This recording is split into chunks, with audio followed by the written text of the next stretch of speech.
Welcome to Book Summary Podcast, your gateway to personal transformation. Each episode delivers big ideas from the world's most impactful books on mindset, productivity, and success, all in just a few minutes. Ready to turn knowledge into action? Let's get started. Okay, let's unpack this.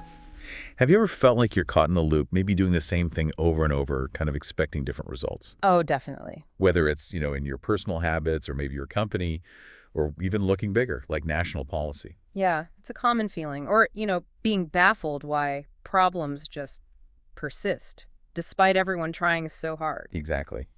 Well, today we're taking a deep dive into something that might just unravel these mysteries. It gives you a whole new lens to view the world. We're talking about thinking in systems, drawing heavily from the really profound insights in Donella Meadows' classic primer. Yeah, and what's truly illuminating about Meadows' work, she was this brilliant scientist, right? And one of the world's best communicators on systems modeling. Her aim was really to give people a fundamental ability, a basic ability, to understand and deal with complex systems. Even if her book was your only training. Exactly. Even if this was your only formal exposure. She believed really strongly that many of the events we see out there in the world, they're just the outward behavior. The surface stuff. Right. The outward behavior of often really complex underlying systems. And by grasping their hidden structure, their architecture, we gain the power not just to cope, but to actually manage them, maybe even redesign them for, better outcomes. That's precisely it. So our mission today really is to equip you with the fundamental concepts. What a system truly is, how it behaves, often in really surprising ways, why it frequently defies our kind of linear expectations, and crucially, where we can intervene. Where are the leverage points to shape a better future? We'll explore ideas that are, they can be deeply unsettling in their implications sometimes, but also they possess this sort of purest common sense. Right, those aha moments. Exactly, give you genuine aha moments that will shift how you perceive everything, from like brewing a coffee to the complexities of the global economy. So what does this all mean for you listening? It's much more than just theory. Think of it as a shortcut, maybe, to being truly well-informed. Yeah, moving beyond just the symptoms. Right. Enabling you to identify the root causes of problems, see past the noise, and spot new, impactful opportunities where maybe others only see, intractable chaos. Okay, so Meadows kicks things off with this deceptively simple analogy, but it's really powerful. A slinky. Ah, the slinky, yes. Imagine you hold it from the top, let the bottom drop, it bounces. Right. Up and down. Classic slinky behavior. Now, if you ask what made it bounce, the immediate answer, the gut feeling, is probably your hand. You took it away. Seems obvious. But then she points out, okay, do the exact same thing with, say, an empty cardboard box. Right. Drop it. Nothing happens. It just falls. Yeah. Which immediately tells us something vital, doesn't it? It really does. It prompts us to ask a much deeper question. Where does that bouncing behavior actually come from? Yeah. It's not the hand, then. Exactly. The answer, as the slinky shows so clearly, lies within the slinky itself. Your hand just, it suppressed or released a behavior that was always latent within its structure. So the springiness, the coils. Right. Its inherent springiness, the specific coil design, the material it's made from, that's what determines its distinctive repetitive bounce. And this is like a central insight of systems theory, often counterintuitive. A system, to a significant extent, causes its own behavior. Wow, okay. An outside event might trigger it, sure, it might unleash that behavior, but the type and the nature of the response, that's characteristic of the system itself. It really pushes back against our default mode, that instinct to blame external factors or specific people. So if we take that slinky insight, that idea of inherent behavior, and sort of map it onto the bigger world, what does that change? It feels like it undermines the blame game a bit. Oh, completely. It reframes how we look at causality. Think about recessions. We often point fingers at political leaders, right? They cause the recessions. Sure, it's common. But from a systems view, economic ups and downs, these business cycles of boom and bust, they are inherent in the structure of a market economy. How so? Well, the underlying financial mechanisms, the feedback loops of consumer confidence, investment cycles, market speculation, all that stuff within the economy itself contributes hugely to these fluctuations. The leader might be the hand releasing, the slinky, you could say, but the economy's own design dictates the bounce. Okay, I see that. What about like a company losing market share? Same logic applies. We instinctively look at the competitor who's gaining. They caused it. Right. But a systems thinker looks deeper. What about the company's own internal policies? Its product development pipeline? Maybe it's too slow. Customer service protocols? Ability to innovate? These internal factors are often the primary drivers contributing to its losses, even if a competitor simply, capitalizes on the situation. And this extends even to our personal lives, right? Like our health. Absolutely. We say, I caught the flu, as if the virus just attacked us out of the blue. Yeah. But a systems view suggests, well, your own body's internal conditions, your immune system state, stress levels, sleep exposure, those create the conditions for the virus to flourish or not. So you create the conditions. It's not just an external attack. Precisely. Or think about something like drug addiction. It's not just a failing of an individual person. It's embedded in a larger system. Like what? Genetics, social support systems, or lack thereof, mental health resources, the sheer accessibility of substances. It's all interconnected. It's a profound shift then. Moving away from blaming just external things or individuals and looking within the system itself for the root causes. It is. It can feel unsettling at first, maybe, but it's also incredibly empowering. Oh, so empowering. Because it implies the power to change often resides within the system that we're part of or that we can influence. We're not just victims of circumstance. So building on that core idea, let's get a bit more formal. What is a system? Meadows defines it as basically a set of interconnected things. People, cells, molecules, even abstract stuff like ideas, whatever. Okay. And they're organized in a specific way. They're not just a random collection. We're interconnected and organized. Exactly. Organized to produce their own pattern of behavior over time. And Meadows identifies 3 key components to look for. What are those? First, the elements. These are the visible parts, right? The things you can easily point to and count. The players on a team, the trees in a forest. Got it. Tangible stuff? Mostly, yeah. Second, interconnections. These are the relationships and flows between the elements, how they interact, how they influence each other, what moves between them, information, energy, materials. The connections, the links. Precisely. And third, often the most elusive, but maybe the most critical, is the system's function or purpose. Purpose. Like a goal. Sort of. It's the overall behavior or goal the system seems to be striving for. Sometimes it's stated explicitly, but often you have to deduce it from how the system actually behaves over time. Okay, let's try that definition out. Something familiar, like a football team. Perfect example. The players are clearly the elements. What's interesting is you can swap out all the players, right? New draft picks, trades, retirements. Yeah, the roster changes constantly. But it's still fundamentally a football team. Its identity remains, even if its performance changes. Exactly. The elements changed, but the system identity persists. Okay, so the interconnections. Yeah. That would be things like the rules of the game, coaching strategies, team dynamics, communication signals on the field. Spot on. The rules, the plays, the relationships, how information flows, that's the architecture. And if you drastically change those rules, say, switch to basketball rule. Right. Same players, maybe, but It would be a completely different game, a different system, entirely defined by those new interconnections. makes sense. So the third part, purpose. For a football team on the surface, it's maybe winning games or having fun, or for pros, making millions. Right, those are the stated or obvious purposes. But the system's true purpose, the one it actually pursues, isn't always explicitly stated. You often have to deduce it from behavior. What do you mean? Well, a government might proclaim its purpose is, say, protecting the environment. Loads of rhetoric. But if it consistently underfunds environmental agencies, weakens regulations, prioritizes industrial growth above all else, then protecting the environment isn't its actual operating purpose, is it? No, the actions tell a different story. Exactly. The observed behavior reveals the true, often implicit purpose. It's a powerful distinction looking beyond words to actions. That really highlights the interplay. Elements, interconnections, purpose, they all define the system. And if we connect this to the bigger picture, Meadows argues that the least obvious part, the function or purpose, is often the most crucial determinant of the system's behavior. More important than the elements, the visible parts. Often, yes. While elements are the most noticeable, the easiest to point to, and usually the first thing we try to change when something's wrong. Like firing the coach or replacing a CEO. Right. But the elements themselves are often the least important in defining the system's unique characteristics.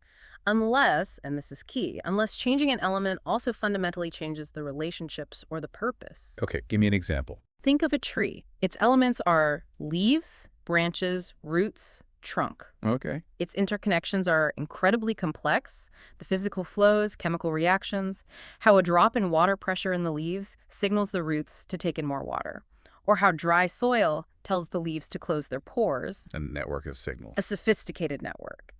And the fundamental purpose of a tree, it's to survive and reproduce. This purpose governs everything: its growth, nutrient flow, leaf behavior. Right. Now imagine if its purpose somehow changed, if it suddenly decided its goal was to capture all available soil nutrients and grow infinitely. That would be different. A monster tree. Profoundly different. It would be a fundamentally different entity, even with the same basic elements like leaves and roots. The subtle shifts in purpose or interconnections can have far more drastic effects than just swapping out elements. So we often focus on replacing people, changing the elements. When maybe it's the rules, the interconnections, or the underlying mission, the purpose, that truly defines the game and needs attention. Okay, this is where it starts getting really interesting for me, understanding how systems actually change, how they behave dynamically over time. Meadows introduces these super useful concepts, stocks and flows. Yes, fundamental building blocks. So a stock is basically an accumulation, right? Yeah. Like the water in a bathtub, or money in a bank account, books in a store, even something less tangible, like your self-confidence maybe, Right. or trust in a relationship. Exactly. It's anything you can see, count, or measure at a specific moment in time. It represents a quantity. And flows, Flows are the rates of change. They're what cause the stocks to increase or decrease over time. like the water filling the cup, the inflow, Work. or draining out the outflow. Precisely. Or births and deaths changing a population stock. Deposits and withdrawals affecting a bank balance. Growth and decay affecting the amount of wood in a forest stock. Got it. Inflows increase the stock, outflows decrease it. Right.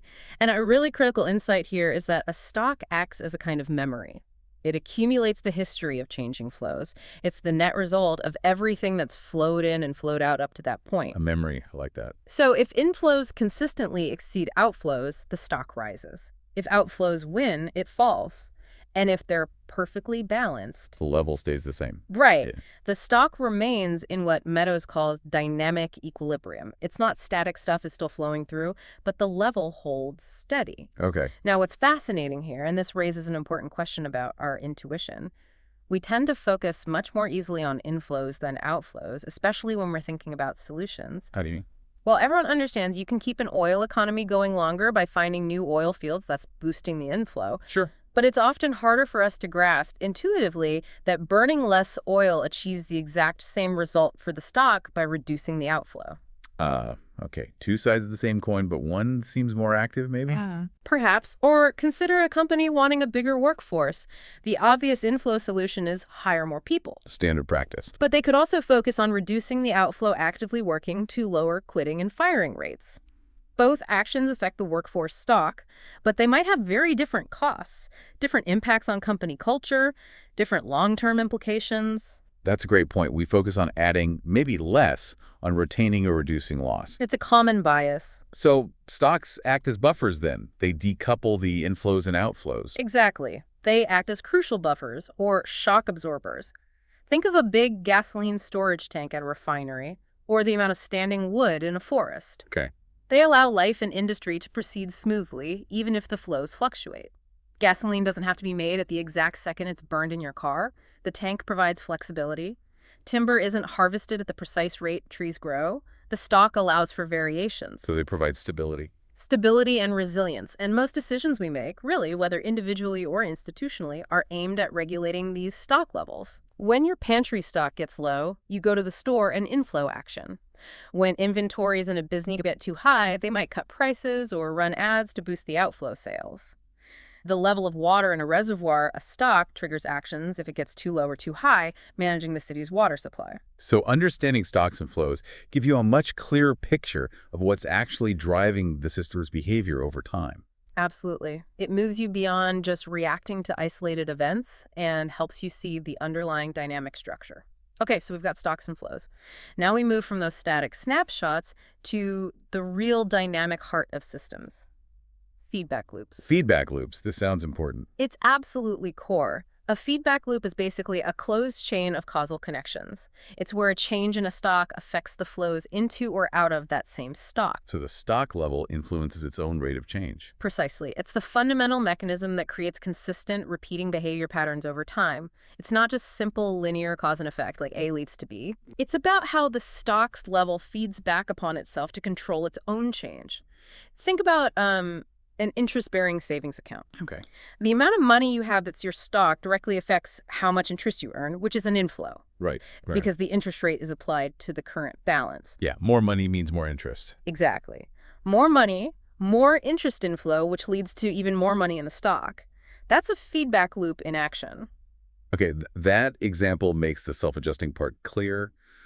What about, like, my checking account? Another great example. The amount of money in it, the stock, definitely affects your decisions, your behavior. How so? Well, as your cash balance goes down, maybe below a certain comfort level, you might instinctively decide to work more hours, right? Increase the inflow. Or you adjust your spending habits, decrease the outflow, or maybe move money from savings. Yeah, I definitely do that. Tighten the belt. And conversely, if your account balance grows really large, you might feel comfortable working less, or maybe splurging a bit, relaxing the outflows. These are classic self-adjusting mechanisms. The stock level itself provides information that triggers actions designed to bring it back towards some desired range or keep it growing. It's this persistent behavior pattern, the constant attempt to adjust and respond, that often signals a powerful feedback loop is operating underneath. Now, there are different kinds of feedback loops. One incredibly common and important type is the balancing loop, sometimes called a stabilizing loop. Balancing? Okay, what does it do? Its fundamental purpose is to bring a stock towards a desired level, a goal, and then keep it there. It tries to maintain equilibrium. Like a thermostat. Exactly like a thermostat. That's the classic example. Maintaining room temperature at, say, 18 Celsius or 65 Fahrenheit. How does the loop work there? Well, the thermostat measures the actual temperature, the stock. It compares it to the desired setting, the goal.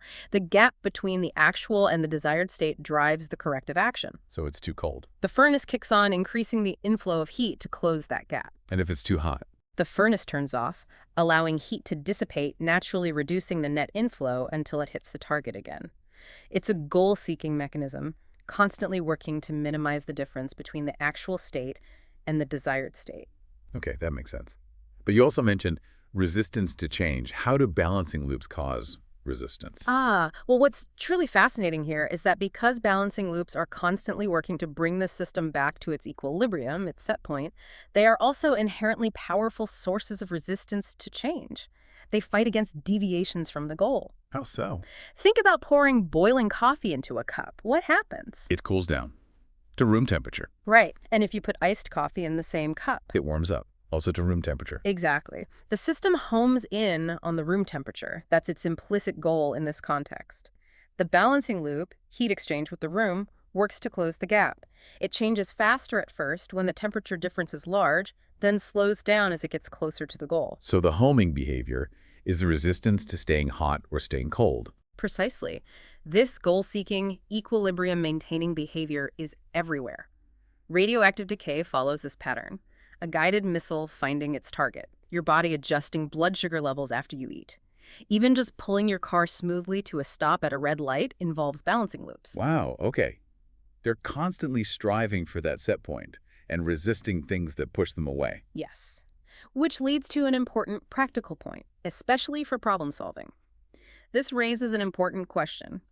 What happens if the goal isn't quite achievable? Meaning?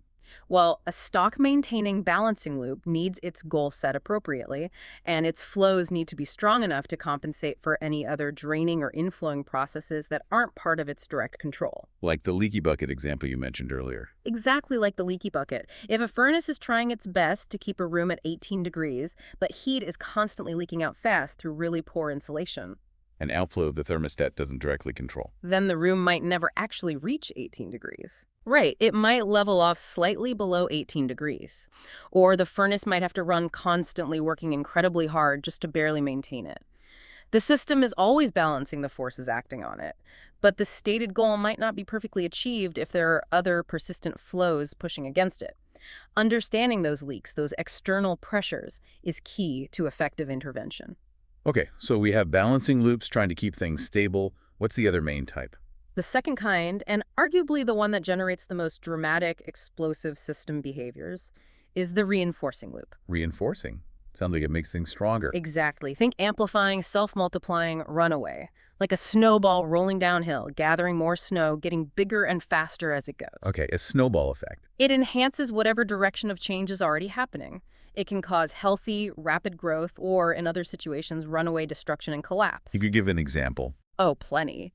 Think of Honoré Balzac's famous vicious circle. You need rest, which means you need to travel to recuperate.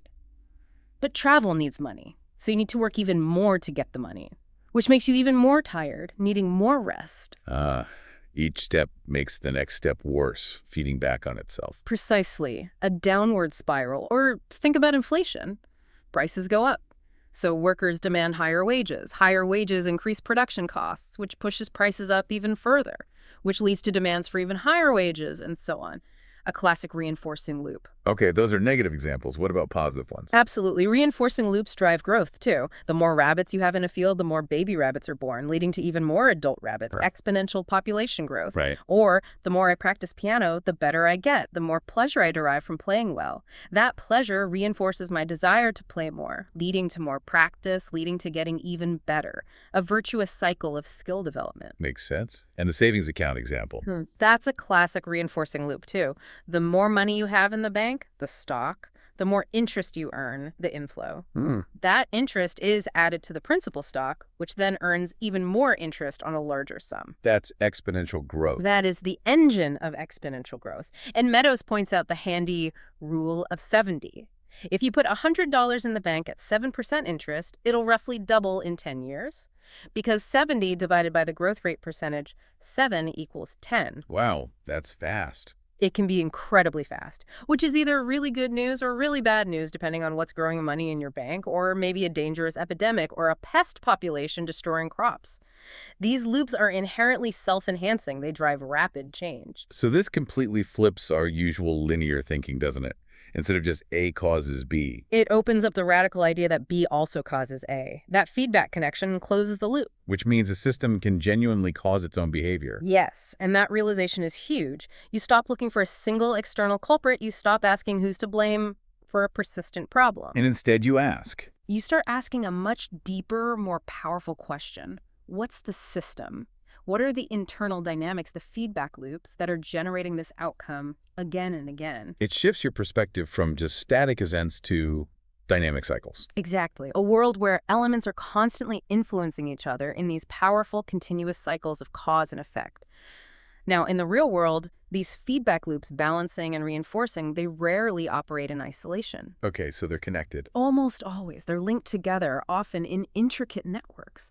A single stock, think about a population or maybe a company's reputation or even your own energy level, might have several reinforcing and balancing loops all pulling it in different directions simultaneously. Like a tug of war inside the system. That's a great way to put it. A constant internal tug of war. For example, consider a population stock. It grows due to a reinforcing birth rate loop, right? More people, more births. But it also declines due to a balancing death rate loop. More people eventually means more deaths, which tends to slow growth or cause decline if it outweighs births. So both loops are acting on the same stock. Exactly. Meadows uses the example of the world population back in 2007. The global birth rate was roughly 21 births per 1,000 people, and the death rate was about 9 deaths per 1,000. So births were much higher than deaths. Right. In that scenario, the reinforcing birth loop clearly dominated the balancing death loop. The result: exponential population growth at that time. Okay, but you said loops can shift. What's this shifting dominance idea? This is where complex system behavior gets really fascinating. The overall behavior of a system often arises not from just one single loop always being in charge, but as the relative strengths of its various feedback loops shift over time. So the balance of power changes. Exactly. Let's stick with the population example. Imagine if, due to factors like economic development, better education, access to family planning, world fertility rates were to fall steadily. Okay. If fertility eventually fell to equal the mortality rate, say by the year 2035 hypothetically. Then births would exactly balance deaths. Precisely. The population would stabilize. The dominance would have shifted. First, the reinforcing birth loop drove growth. Then, as conditions changed, the factors reducing fertility gained strength, effectively strengthening the impact of the balancing death loop, shifting the whole system towards equilibrium, or maybe even decline if fertility fell further. I see. So the same loops are there, but their influence changes. Yes, you saw this dynamic even in our simple thermostat example earlier. Remember the poorly insulated room on a cold day? Yeah, the furnace couldn't keep up. Right. The cold outside temperature and poor insulation effectively strengthened the cooling loop, the outflow of heat. That loop became dominant over the furnace's heating loop, causing the room temperature, the stock, to fall uncomfortably low despite the thermostat's efforts. So the system's overall behavior flips as these internal tug-of-wars play out. Exactly. It's this shifting dominance between competing feedback loops that generates so much of the complex, dynamic, and sometimes unpredictable behavior we see in the world around us. It's not just one thing happening, it's an interplay. Okay, let's turn to another really common feature in systems. Something that often gets overlooked, but can cause huge surprises.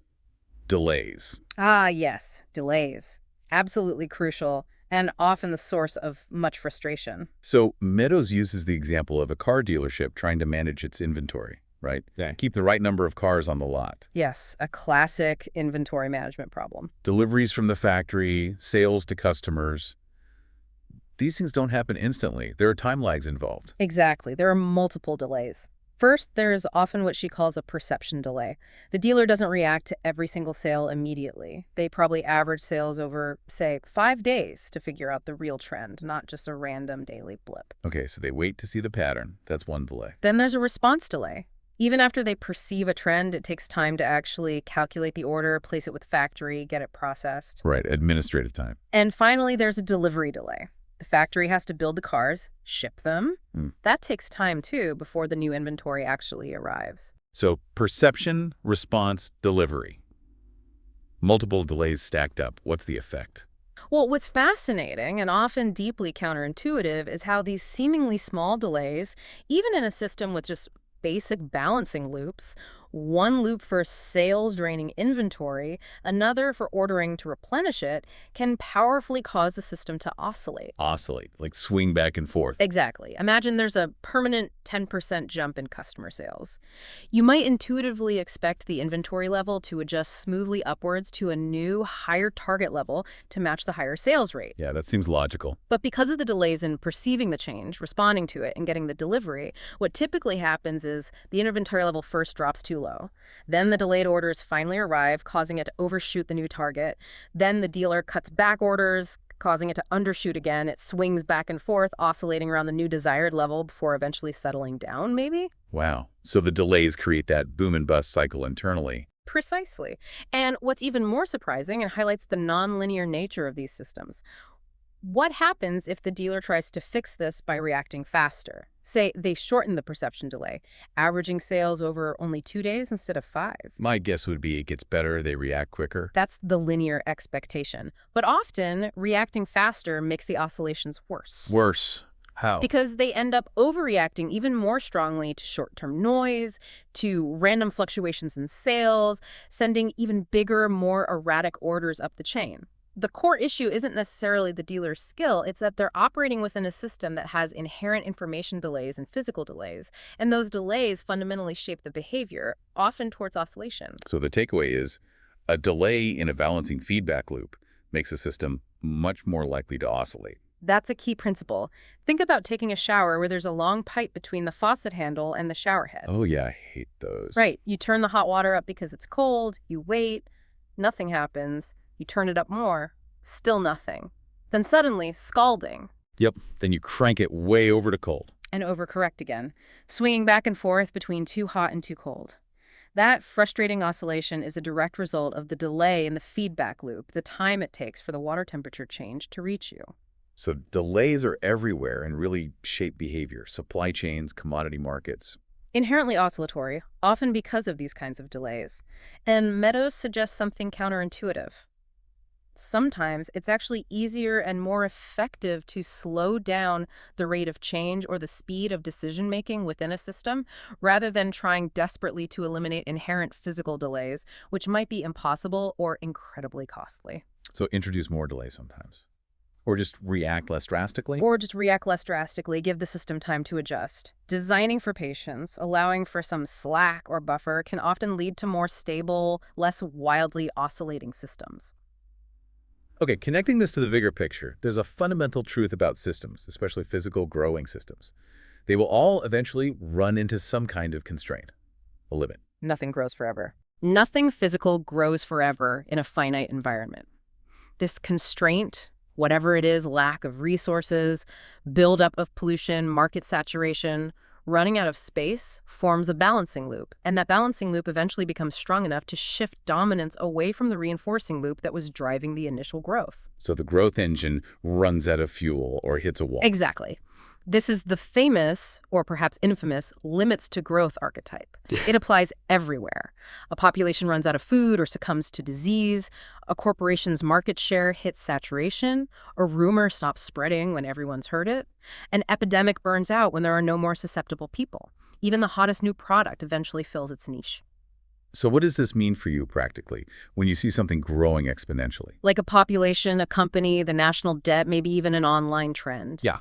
You absolutely need to be looking for the reinforcing loops driving that rapid growth. What's feeding the snowball? But just as importantly, you must also be actively searching for the balancing loops, the constraints that will ultimately limit it. Because they will be there eventually. We know they are there, even if they aren't dominant yet. Because infinite physical growth is impossible. The critical questions then become, when will the limit kick in? And perhaps more importantly, how will that constraint manifest? Will it be a gradual, graceful slowdown? Or will it be a sudden, potentially catastrophic overshoot and collapse? Understanding those limits is key to navigating growth sustainably. Let's make this more concrete with two contrasting examples, starting with a non-renewable resource. Think about an oil company extracting crude oil from a finite underground field. Okay, classic example. Their capital growth, building more rigs, investing in technology, expanding operations, is fueled by profits. That's a powerful reinforcing loop. More profit leads to more investment, leads to more extraction capacity, leads to more profit. The snowball effect again. Right. But this growth is fundamentally constrained by the diminishing oil field itself. That's the limit. The resource runs out. Exactly. As the easily accessible oil is extracted and the well pressure drops, it becomes increasingly harder and more costly to get each subsequent barrel out.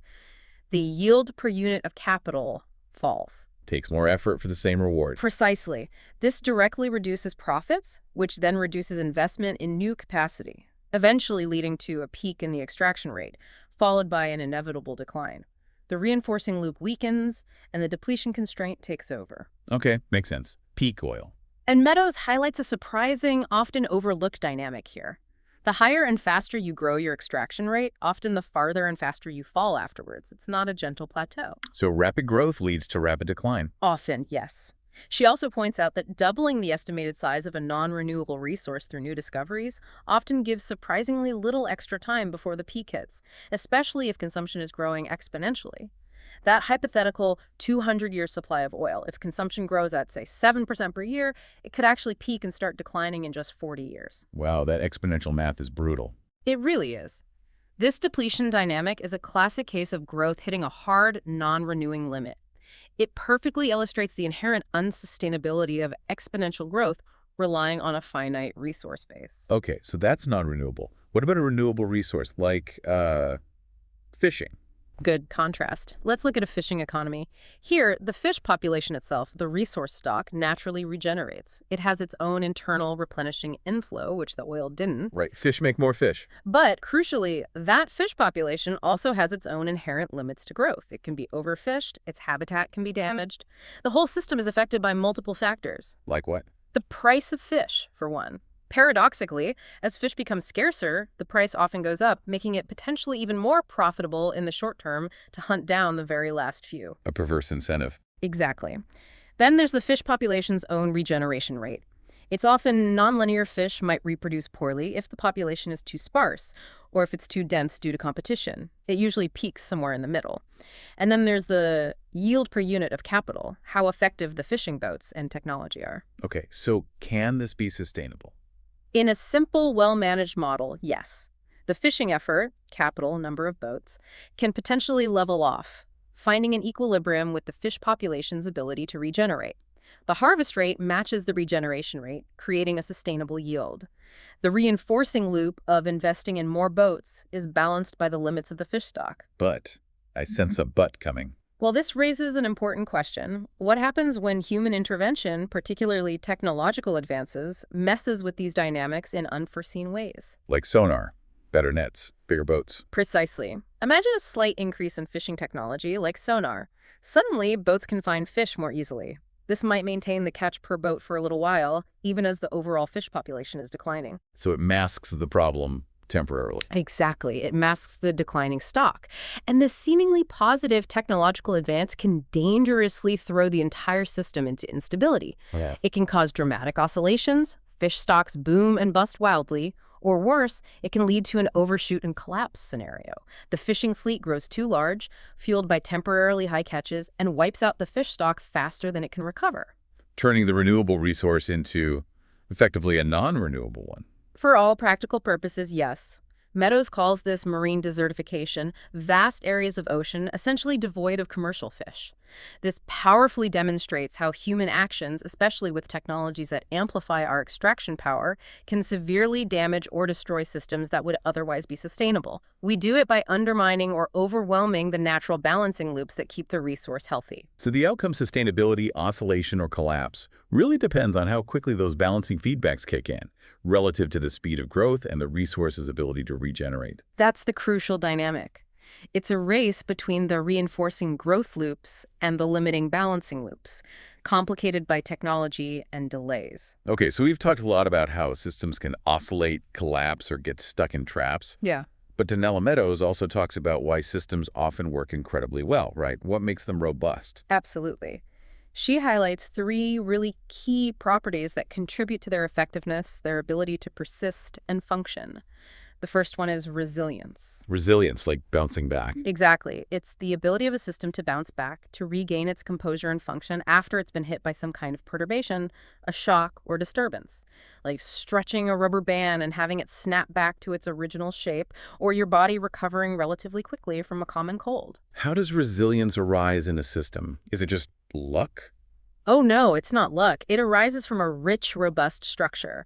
Specifically, having many diverse feedback loops operating in different ways, working across different timescales, and often having built-in redundancy. Multiple ways to achieve the same goal. Can you give an example? The human body is a fantastic example of resilience. Think about it. It constantly fends off microscopic invaders. It tolerates significant swings in external temperature. It repairs itself after injuries. It reallocates resources like blood supply based on immediate needs. It's incredibly adaptive. Amazingly adaptive. Ecosystems, too, are generally very resilient thanks to the complex web of species interactions, nutrient cycling, and genetic variability. This multi-layered, redundant control structure, these multiple pathways for response, are precisely what gives systems their ability to survive and persist through unexpected challenges. What's truly fascinating here, and maybe a bit worrying, is the trade-off Meadows points out. We often sacrifice resilience for other things. Yes, this is a critical point often overlooked in our modern drive for efficiency and optimization. We frequently, often unwittingly, sacrifice resilience for short-term productivity or a sense of rigid stability. Consider genetically engineered super cows. They might produce way more milk per day optimized for productivity, but they are often less healthy overall, have shorter lifespans, and are far more dependent on carefully controlled environments, specific feeds, and veterinary intervention. They've lost the natural resilience of hardier breeds. Okay. More productive, but more fragile. Exactly. Or think about just-in-time inventories in manufacturing. Great for reducing storage costs and increasing efficiency in stable times, but they make the entire system incredibly vulnerable to supply chain disruptions, as we've seen globally in recent years. There's no buffer, no slack. Right. The system becomes brittle. Brittle is a good word. Monoculture forests planting only one type of tree yield high volumes of specific wood, maximizing short-term profit. But they lose the resilience that comes from diversity. They become highly susceptible to a single pest or disease that can wipe out the entire forest. And she connects this to health, too. Yeah, she suggests many chronic diseases like cancer or autoimmune disorders can be understood partly as a breakdown of the body's natural, complex resilience mechanisms. The internal checks and balances fail. And even large organizations can lose resilience when feedback gets distorted or delayed, traveling through too many layers of bureaucracy, hindering their ability to sense and respond quickly to a changing world.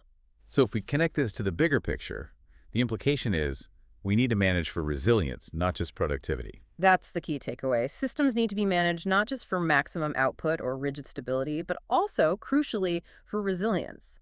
An awareness of this trade-off can lead to profoundly different, more sustainable solutions. Such as, It might mean, for instance, encouraging natural ecosystems on farms like hedgerows and cover crops where natural predators control pests, reducing reliance on fragile chemical inputs, or shifting towards more holistic healthcare approaches that aim to build the body's internal resistance and self-healing capacities, rather than just suppressing symptoms.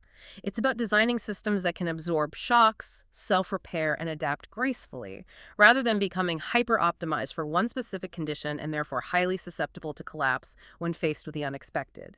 Losing resilience means a system is essentially operating on a knife edge. okay, resilience is one key property. What's the second one Meadows highlights? The second marvelous property is self-organization. Self-organization. Yeah. What does that mean? It's the incredible ability that some complex systems possess to learn, to diversify, to complexify, and essentially to evolve new structures and behaviors that were never explicitly programmed or designed into them from the start. So the system creates its own novelty. Exactly. Think about how a single fertilized egg cell develops into a complex human being with trillions of specialized cells, organs, and systems. That intricate structure isn't fully blueprinted in the DNA. It emerges through complex self-organizing processes during development. Wow, okay. Another example. Or consider the evolution of life itself. How simple chemicals over billions of years diversified into the millions of species we see today. That vast, unpredictable creativity is a hallmark of self-organization.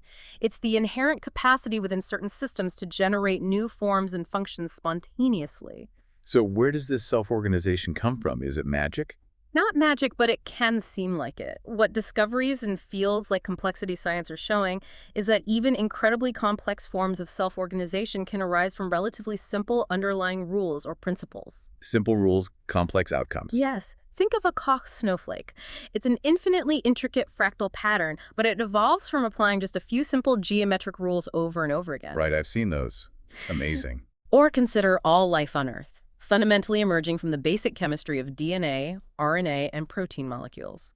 Those basic biochemical rules have remained remarkably constant for billions of years, yet they have somehow spewed out, as Meadows puts it, an unimaginable variety of life forms, from tiny bacteria to giant blue whales. Out of simple rules can grow these enormous diversifying crystals of technology, physical structures, social organizations, and entire cultures. This property is what allows systems to adapt, innovate, and evolve far beyond their initial design, keeping them vibrant and dynamic. But just like resilience, you mentioned self-organization can be sacrificed. Unfortunately, yes, especially in human-designed systems where control and predictability are often prioritized above all else. We often sacrifice the messy, unpredictable, but ultimately generative power of self-organization for the sake of short-term efficiency or order. How do we do that? We see it when we turn creative human beings into mere mechanical cogs in a rigid production line. Or when we narrow the genetic variability in our crops for higher yields, making them less adaptable to future diseases or climate change. Or when we establish rigid, top-down bureaucracies that treat people like interchangeable parts, stifling initiative and innovation. So we try to stamp out the unpredictability. We often try to impose rigid control over this inherently creative process. Fortunately, Meadows notes, self-organization is such a fundamental property of living systems that it can probably never be fully killed. But it can certainly be suppressed, sometimes for long, barren periods, leading to stagnation, fragility, and a profound lack of creativity. Okay, so resilience allows systems to persist. Self-organization allows them to evolve and innovate.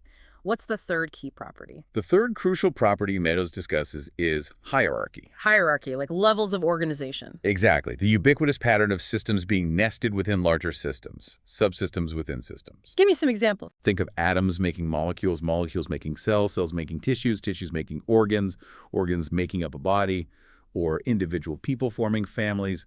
Families forming communities, communities forming cities, cities forming nations, nations participating in the global economy, even astrophysically, planets, solar systems, galaxies, clusters. It's everywhere. Okay, structure within structure. Why is this pattern so common and important? Well, from a systems perspective, this nested structure is actually brilliant. It confers immense stability and resilience to the whole system. How does it do that? Because it allows the subsystems at each level to largely take care of their own internal functions, regulating themselves within their own boundaries, while simultaneously coordinating to serve the needs of the larger system they are part of. The heart manages blood circulation. It doesn't need to worry about digesting food. The stomach handles that. So it distributes control and function. Exactly. And crucially, this hierarchical structure also greatly reduces the amount of information that any single part or level of the system needs to keep track of. It's an incredibly efficient way to manage complexity. Your brain doesn't need to consciously manage every single cell's metabolism. The cells handle that locally. Makes sense. That sounds like the watchmaker story she tells. Ah, yes, the fable of Hora and Tempest. It illustrates this perfectly. Remember, Tempest tried to build watches from 1,000 individual parts all at once. If he got interrupted, say by the phone ringing, the whole delicate assembly would fall apart and he'd have to start all over. Total loss. Right. Incredibly inefficient and frustrating. Meanwhile, Hora, the other watchmaker, was smarter. He built stable subassemblies first, maybe 10 parts, made a little gear mechanism. Then he'd assemble those stable subassemblies into larger ones, and finally into the complete watch. So if Hora got interrupted, He could put down a partly completed watch, answer the phone, and when he came back, he'd only potentially lose the small subassembly he was working on at that moment, not the entire watch. Hora prospered while Tempest went bankrupt. a simple story with a deep point. A profound point attributed to Herbert Simon about the architecture of complexity. Complex systems can evolve and become stable only if there are stable intermediate forms along the way. And these stable intermediate forms naturally arrange themselves into hierarchies. It explains why hierarchy is such a fundamental and effective organizing principle, both in nature and in successful human designs. It's an incredibly efficient way to build complex, robust structures and manage information flow. But hierarchies can also cause problems, right? Oh, absolutely. Hierarchies in their ideal form tend to evolve from the bottom up. The original purpose of the upper layers functionally is to serve the purposes of the lower layers. Like how? For instance, a circulatory system evolves within a body primarily to nourish and support the individual cells. A management team within a company, ideally, evolves to coordinate and support the frontline workers who actually create the product or deliver the service. Okay, serving the lower levels. But this raises an important question. What happens in practice? Unfortunately, in many human-designed systems, both the higher levels and the lower levels often forget this fundamental symbiotic purpose. How does that cause problems? Many systems malfunction profoundly because the hierarchy isn't properly balancing the welfare, the freedoms, and the responsibilities of its various subsystems with the overall needs and goals of the total system. So the balance gets lost. Yes. When the top layers start optimizing solely for their own goals, like maximizing executive bonuses, perhaps, or when they start micromanaging the lower layers excessively, ignoring local knowledge and context, it disrupts the efficient flow of information and the delegated autonomy that makes hierarchy work effectively in the first place. This leads to breakdowns, inefficiencies, resentment, and poor performance throughout the entire system. It's when the hierarchy becomes an end in itself, focused on its own power and preservation, rather than a means to serve the larger purpose of the whole. Okay, so systems have these amazing properties like resilience and self-organization, but they also, as Meadows points out, constantly surprise us. Why is that? Why do they behave in ways we don't expect? Well, she argues it's fundamentally because our mental models, the maps we carry in our heads about how the world works, are almost always incomplete. They're simplifications. And we tend to focus on the wrong things. Often, yes. We have a very strong tendency to focus on events. Isolated incidents like the stock market went up today because the dollar fell yesterday, or this politician got elected because of that specific speech. Yeah, news reporting is often event-focused. Exactly. But analyzing these isolated event connections gives you virtually no ability to predict the system's future behavior or, more importantly, to figure out how to fundamentally change it for the better. They're just snapshots in time, surface phenomena that don't reveal the underlying forces driving them. So systems thinking pushes us deeper, beyond just the events. Significantly deeper. It urges us to progress through levels of understanding. First, move from simply observing events, the daily news. Second, understand behavior over time, seeing trends, patterns, graphs like the stock market trending generally upwards for 2 years, or a population showing a consistent pattern of decline. Okay, looking at trends, not just incidents. Right. But the crucial third step is to discern the underlying structure. The system structure is that interlocking web of stocks, flows, feedback loops, delays, and goals that we've been talking about. Because that structure is what generates the behavior. Precisely. System structure is the true source of system behavior. Hmm. And conversely, observing the long-term behavior provides vital clues to understanding that underlying structure. That structure is the key to figuring out why things are happening the way they are and where the leverage points for change might be. So focusing only on events or even short-term behavior is missing the point. Largely, yes, if you want deep understanding or lasting change. Meadows points out that most economic analysis, for example, tends to focus heavily on flows, like GNP, and short-term behavioral trends, which is why, she argues, it might be reasonably good at predicting near-term fluctuations, but often terrible at telling us how to fundamentally improve the economy's long-term health or prevent recurring crises like recessions or financial crashes. They often miss the deeper structural dynamics and feedback loops at play. Okay, this is where it gets really interesting for me and highlights a kind of fundamental mismatch between how our brains often work and how the world actually works. Our minds, Meadows says, tend to think linearly. Yes, we're strongly biased towards linear assumptions. We assume simple proportionality, right? If a small push gives a small result, then twice the push should give twice the result. Double the effort, double the outcome. That's our default expectation. Straight lines on graphs, predictable, proportional responses. But the real world is not like that, is it? Not usually, no. The world is saturated with nonlinearities, situations where cause does not produce a proportional effect. Like what? Twice the push might yield only 1/6 the response, or none at all. Or, conversely, it could produce a squared response that suddenly explodes way beyond your expectation. Think about traffic jams. You add a few cars to a highway, traffic slows a little, add a few more, slows a bit more. It feels roughly linear for a while, but then you hit a certain threshold, add just a few more cars, and suddenly, bam, speed plummets, travel time skyrockets disproportionately. The system's behavior flips across a nonlinear threshold. Right, gridlock happens suddenly, not gradually. Exactly. That nonlinearity is key. And this raises an important question. Why does this matter so much? Well, nonlinearities are precisely what produce so many of the surprises we encounter in systems. They constantly foil our linear expectations. Because we expect gradual change and we get sudden shifts. Right. They are also the chief underlying cause of that shifting dominance we talked about earlier. They can suddenly flip a system from one mode of behavior, like free-flowing traffic, to a completely different one, like gridlock. Meadows has a great example of this, doesn't she? The spruce budworm. Ah, yes, the spruce budworm story. It's a classic ecological case study of nonlinearity and misguided intervention. So what's the story? Okay, in the boreal forests of North America, you have spruce trees, fir trees, and birch trees. And you have this insect, the spruce budworm, which primarily eats fir needles. Okay. Now, tree ring records going back centuries show that budworm populations naturally erupt in huge outbreaks every few decades. Like a plague of insects. Exactly. And these outbreaks naturally kill off large stands of the mature fir trees. Fir trees are very competitive. They tend to dominate the forest if left unchecked. So the budworm clears them out. Right. It acts as a natural thinning agent, opening up space for the less competitive spruce and birch trees to grow, maintaining the forest's overall diversity. It's a natural cycle. Okay, sounds ecologically stable, if dramatic. But the budworm population growth itself is highly nonlinear. When the fir trees, their food source, build up to a certain density, the probability of a budworm outbreak increases more than proportionately. It's not a gradual increase, it hits a tipping point. Partly because when the budworm population gets really large really fast, its main natural predators, birds, primarily simply cannot keep up. They get overwhelmed.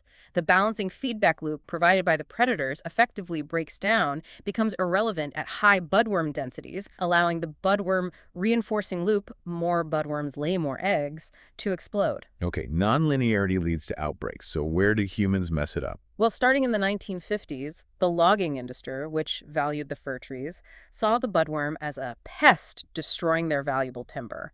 So forest managers began spraying pesticides extensively to try and control the budworm and prevent these outbreaks. Seems logical from their perspective. Kill the pest. Logical from a linear pest control perspective, but what happened? The spraying killed the budworms? Yes, but it also killed the budworm's natural enemies, the birds, parasitic wasps, etc.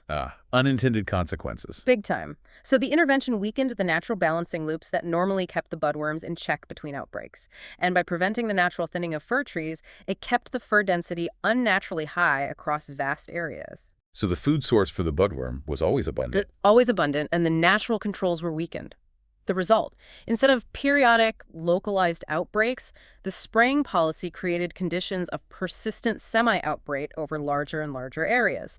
They were constantly having to spray more and more, fighting a battle they inadvertently created. Wow. So by trying to eliminate the natural oscillation, They created a chronic, expensive, and ecologically damaging problem. What was ecologically stable, the natural cycle, was seen as economically unstable, bad for logging profits. The human intervention, based on linear thinking, more spraying equals fewer budworms, completely ignored the system's nonlinear dynamics and feedback loops and ended up strengthening the conditions for the very problem they were trying to solve. A classic case of a fix that fails due to misunderstanding the system's structure. okay, another really common source of surprise, and often system malfunction, comes from something called bounded rationality. Bounded rationality, what does that mean? We're not perfectly rational. Essentially, yes. The concept, often associated with Herbert Simon again, reminds us that we as human actors within complex systems are not the omniscient, perfectly rational, optimizing calculators that traditional economics sometimes assumes us to be. Okay, so what are we instead? We are satisficers. We try to make decisions that are good enough, that meet our needs adequately, given our limited information, our local goals, and our specific position within the larger system. So we optimize locally, maybe, but not globally. Exactly. We don't, and usually can't, know everything that all the other actors in the system are doing. We rarely see the full range of possibilities available to the entire system, and we often ignore or are simply unaware of the distant, indirect impacts of our local actions on the system as a whole. Can you give an example? Sure. If you're a middle manager in a large company, your incentives might push you to see labor primarily as a cost to be minimized within your department, even if that harms overall company morale or long-term innovation. Right, optimizing your own budget. Or if you're a fisherman, your immediate incentive is to catch as many fish as possible today to maximize your income, even if you vaguely know it contributes to depleting the fishery long-term for everyone, including yourself. Each actor makes decisions that are perfectly rational from their bounded local perspective, given the information and incentives they face. But those local decisions don't necessarily add up to what's best for the whole system. Often they don't. Sometimes they lead to collective disaster, like the tragedy of the commons. And what's fascinating here, Meadows uses a fantastic real-world example that shows the power of simply changing the information available within that bounded perspective. It involves electric meters in Dutch houses. Electric meters, how? A study compared identical houses. In some, the electric meter was located, as is common, down in the basement, out of sight, out of mind. In others, the meter was installed right in the main front hallway where residents would walk past it multiple times a day. Okay, same house, a different meter location. What happened? The houses with the meters in the basement used, on average, 1/3 more electricity than the identical houses with the meters in the front hall. 1/3 more. Yeah. Just from moving the meter. Yes. No new rules, no price changes, no nagging, just making the electricity consumption visible, providing immediate, salient feedback via that spinning dial in the hall was enough to significantly change behavior. Wow, that's powerful. It really is. It shows this wasn't about people being inherently wasteful or irrational. It was about the structure of the information flow. The simple, visible feedback loop in the hall allowed people's local bounded rationality, oh, look how fast that's spinning, maybe I should turn off some lights, to align better with the larger systemic good conserving energy. So the implication is changing the players often isn't enough. Right. If you just put new people into a fundamentally flawed system, a system with poor information flows, perverse incentives, or missing feedback loops, you'll likely get the same problematic behavior eventually. You have to change the structure of the game, the information, the incentives, the constraints, not just swap out the players. Bounded rationality means the system itself heavily shapes the decisions people make within it.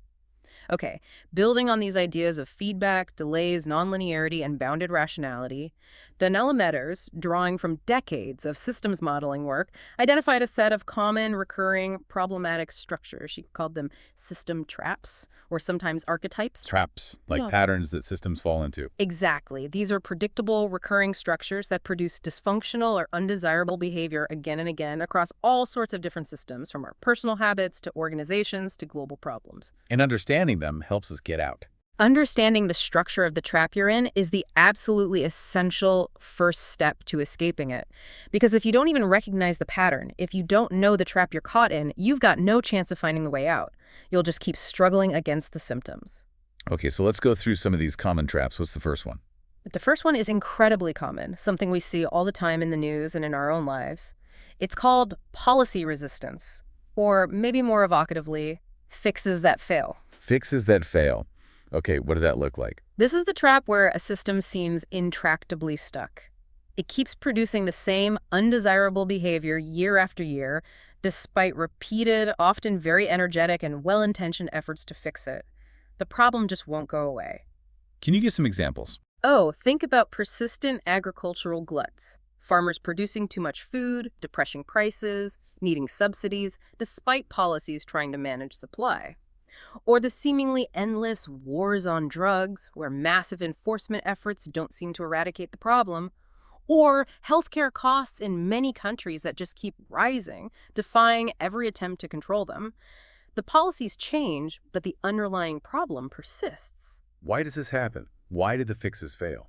Policy resistance fundamentally stems from having multiple actors within the system, each with their own different goals, different information, and different rationality, all pulling the system's stocks in different directions, trying to achieve their own desired state. Like that internal tug of war again. Exactly. So any new policy that's introduced to solve the problem from one actor's perspective often just pulls the system's state, like drug supply or food prices, further away from someone else's goal. This naturally provokes more resistance from those other actors, who then redouble their efforts to pull it back towards their target. The system gets locked in this state of tension and resistance. So everyone's pulling, and the system doesn't really move. Or it snaps back. Right, it absorbs the policy effort and stays stuck, or maybe oscillates around the undesired state. Meadows gives the tragic example of the Romanian government's decision in 1967 to ban abortion. The policy goal was clear: increase the country's birth rate. Okay, what happened? The birth rate did triple almost immediately, a seeming policy success. But then, over the next 2 decades, it slowly fell back almost to the previous levels. Why? Because the underlying conditions and desires of families hadn't changed. The ban led to a huge rise in dangerous illegal abortions and a surge in abandoned children overwhelming orphanages. Maternal mortality skyrocketed. The people resisted the policy at tremendous human cost because it was profoundly misaligned with their individual realities and goals. The system resisted the simplistic top-down fix. That's a horrifying example. Oh, so how do you escape policy resistance? You can't just push harder. Pushing harder usually just generates more resistance. Meadows says the way out is often counterintuitive. It's not to try and overpower the resistance with more force, but to try and let go of the idea of rigid, centralized control. Let go? How? By working to bring the conflicting goals of the different actors into better alignment.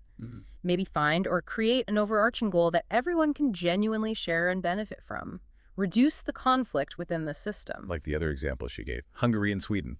Exactly.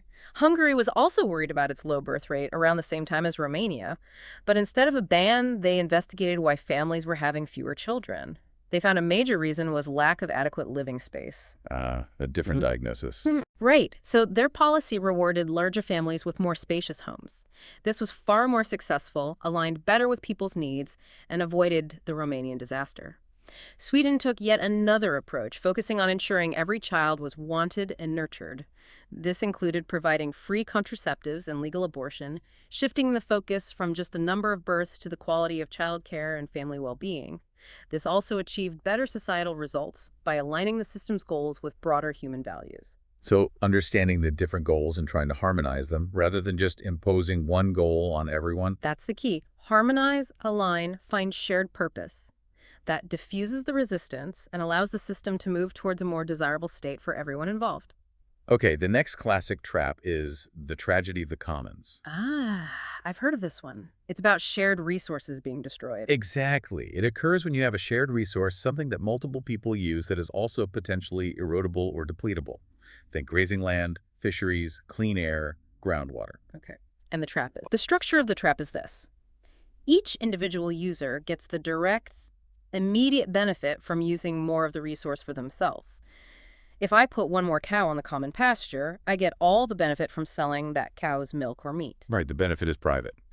But the cost of using that resource, the damage caused by overgrazing in this case, the degradation of the pasture, that cost is shared among all the users of the commons.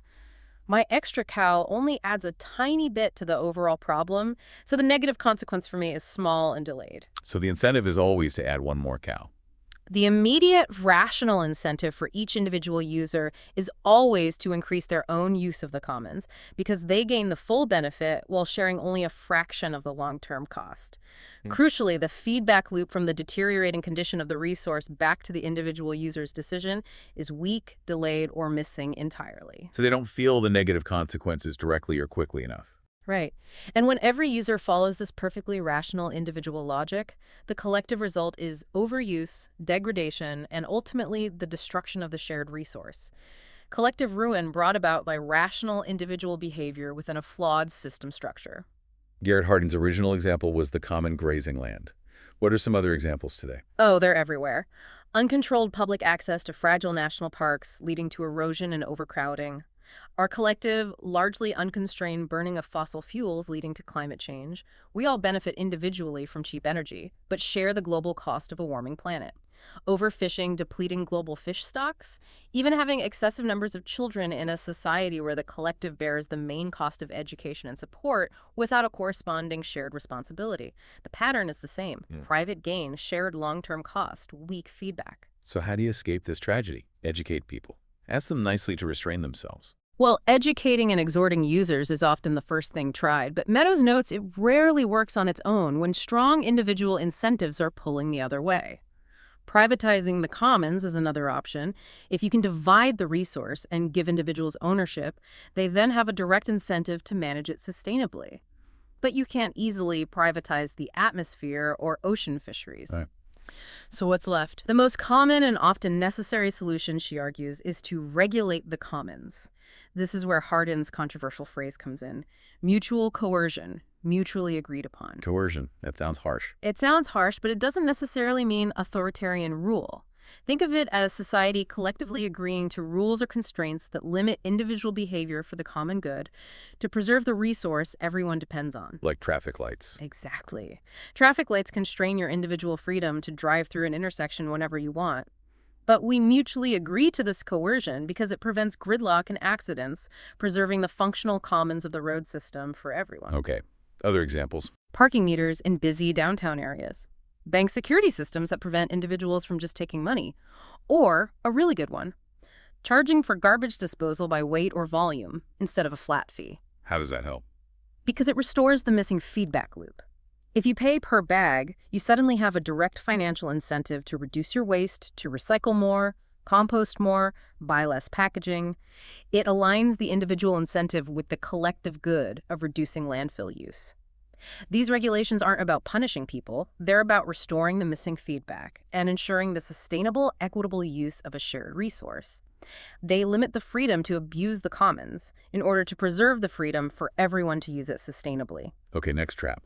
Some systems don't just resist change, she said, they actually get worse over time, gradually. Yes, this is the insidious trap of drift to low performance, sometimes called eroding goals. Eroding goals, like standard slipping. Exactly. Think about maybe a personal jogging program you started with great intentions, aiming for 5 miles a day. But then one day you only do 4.5, then 4. And gradually, without really noticing, your baseline expectation shifts downwards. Or maybe it's the quality of service at a favorite local restaurant that slowly declines over years. Or the perceived safety level in a neighborhood. There's no single crisis moment, just a slow, almost imperceptible slide. What causes this downward drift?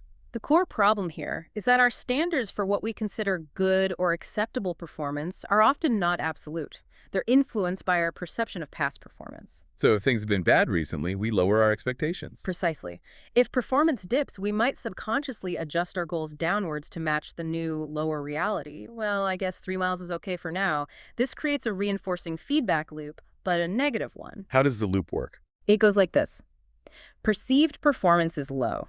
This leads us to lower our goal, or standard. A lower goal leads to less discrepancy between the goal and reality, which reduces the pressure or motivation to improve performance, which keeps performance low or allows it to drift even lower, which then leads us to lower our goals again. A downward spiral. The worse things get, the lower I set the bar. Exactly. The worse things get, the worse I'm going to let them get because my standards themselves have eroded. This is famously known as the boiled frog syndrome. Ah, right. The frog in slowly heating water. If you throw a frog into boiling water, it jumps out immediately, a strong corrective action. But if you put it in cool water and heat it up very slowly, the frog just keeps adjusting its perception of normal temperature until it literally boils to death without ever perceiving a crisis that requires drastic action. The gradual change numbs the response. That's a grim analogy, but powerful. So what's the antidote? How do you stop the drift? The antidote is crucial and requires conscious effort. You must keep your standards or goals absolute, based on what is truly desirable or physically possible, not based on recent past performance. Don't let perception drag down your aspiration. So benchmark against the best, not the average. Exactly. Or even better, Meadows suggests, let your standards be constantly influenced or enhanced by the best performances achieved in the past. If you consistently benchmark against the best results or strive for continuous improvement beyond past peaks, you can actually flip the reinforcing loop upwards. How would that work? The loop becomes, the better things get because we achieved a high standard, the harder I'm going to work or the higher I'll set the goal to make them even better. It turns drift to low performance into a virtuous cycle of escalating goals and achievement. But it requires consciously resisting that natural tendency to let standards slip when performance falters. You have to hold the line on your aspirations. All right, next trap. Escalation. This is another really powerful reinforcing loop structure. Escalation, like things getting out of control. Exactly. It's the dynamic where competing actors try to continuously surpass each other along some dimension. It's the I'll raise you one game, or we have to keep up with the Joneses, or the rival company, or the enemy nation. So each action triggers a reaction that's a bit bigger. Right. Each actor sees their own move as merely a defensive response to the other's threatening move, but the other actor sees it as an aggressive escalation, prompting them to respond defensively but escalatory. And it builds. Because it's driven by reinforcing loops, it can build exponentially and carry the competition to dangerous extremes surprisingly quickly. Can you give some examples? Think about kids fighting on a playground. One pushes, the other pushes back harder, then a shove, then a punch. It escalates until someone gets seriously hurt or an adult intervenes. Okay, what about bigger examples? The classic example is an arms race between nations. Country A builds more missiles because they feel threatened by Country B. Country B sees A's build up and feels threatened, so they build more missiles, which makes A feel even more threatened. It's a terrifying spiral of increasing military spending, increasing tension, and increasing risk of actual conflict, with no real increase in security for either side. Right, the Cold War arms race. A perfect, terrifying example. But escalation happens elsewhere too. Think about negative political campaigning. One candidate runs a slightly negative ad. The opponent responds with an even nastier one. Soon they're just smearing each other constantly, driving down overall public trust in the process. Or price wars between companies. Price wars that can drive both companies towards bankruptcy. Or advertising companies constantly trying to be louder, brasher, more shocking to get attention, until consumers are just completely numb and overwhelmed. The escalation dynamic is everywhere. How does this trap usually end? Not well, I imagine. Often, it ends badly, with one or both competitors collapsing under the strain or reaching some kind of mutually destructive stalemate. The reinforcing loop runs until it destroys the basis for its own continuation. So how do you get out of an escalation trap? It seems hard to stop once it starts. It is very hard. One difficult way out is what's called unilateral disarmament.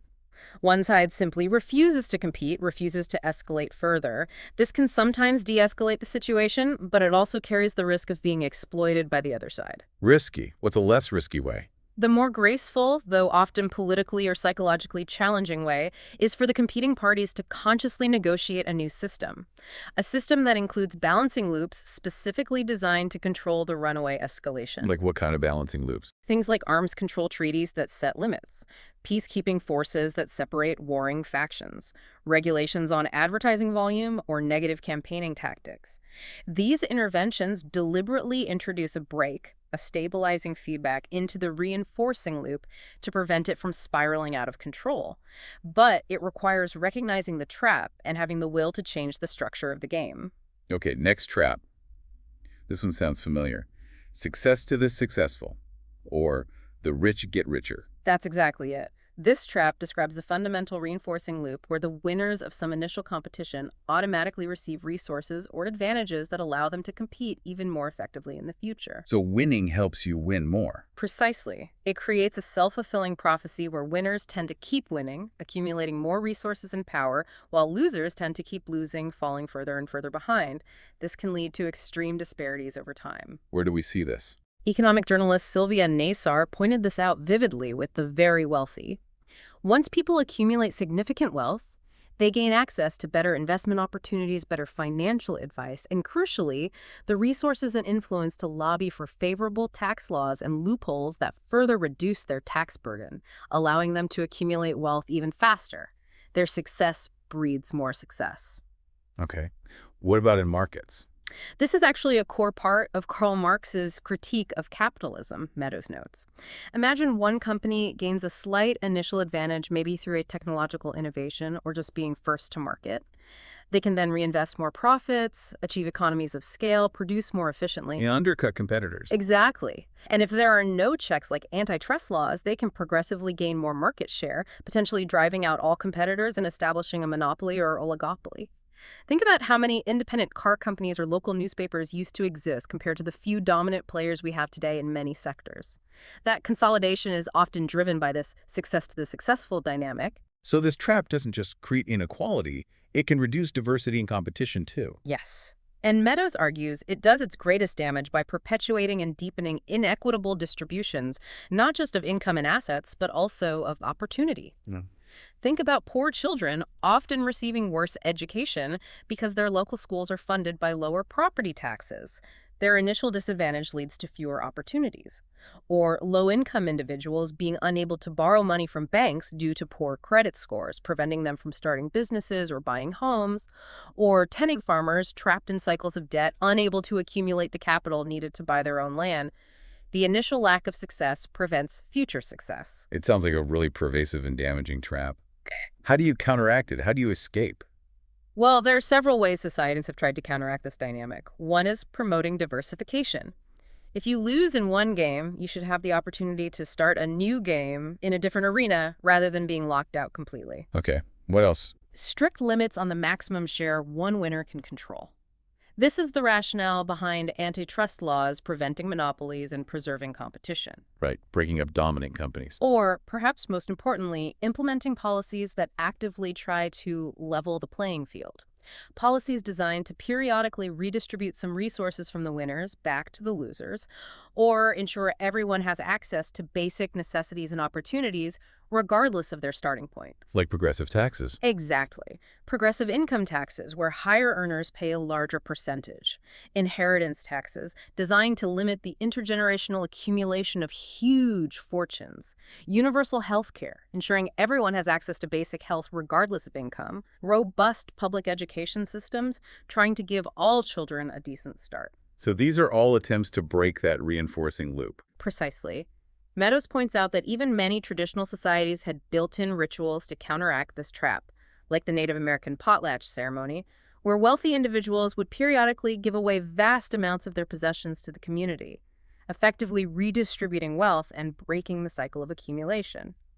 All these mechanisms, traditional or modern, are designed to deliberately interrupt that rich get richer, reinforcing loop, keep more people participating in the game, and prevent the extreme inequalities that can ultimately destabilize a whole society.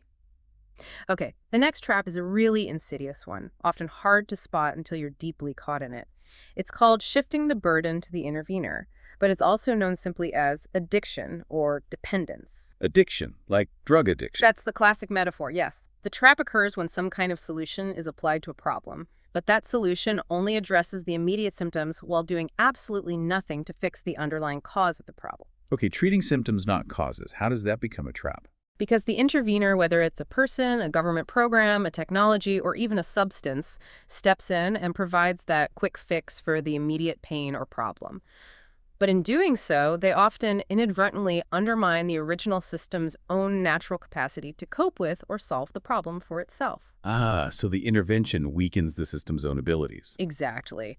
This creates a destructive reinforcing loop. The system becomes progressively weaker and less capable on its own, making it increasingly reliant on the external intervener for relief.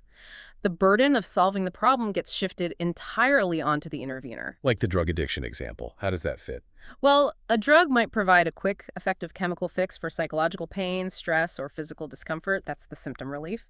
But it does nothing to address the underlying situation causing the pain, maybe trauma, poverty, lack of opportunity, mental health issues. And over time, the drug use actually makes the underlying problems worse while simultaneously eroding the individual's natural coping mechanisms and resilience. They become dependent on the drug just to feel normal. Okay, I see the pattern. What are some broader examples? Meadows suggests thinking about how the development of robust social security systems and the proliferation of nursing homes, while providing essential support and comfort, might have also inadvertently reduced the capacity, expectation, and maybe even the perceived responsibility of families to care for their elders directly within the home, creating a societal dependence on these institutions. That's provocative. Or consider how the massive expansion of highway systems, while solving immediate traffic congestion problems in the short term, made entire societies fundamentally dependent on private cars and simultaneously undermined the political will and financial viability of developing robust, convenient public transportation systems. We shifted the burden of mobility onto the car and the highway infrastructure. And farmers becoming dependent on fertilizers. Another classic example. Synthetic fertilizers provide a quick nutrient boost, masking declining soil health. But they don't address the root causes of soil degradation, like excessive tilling or lack of organic matter.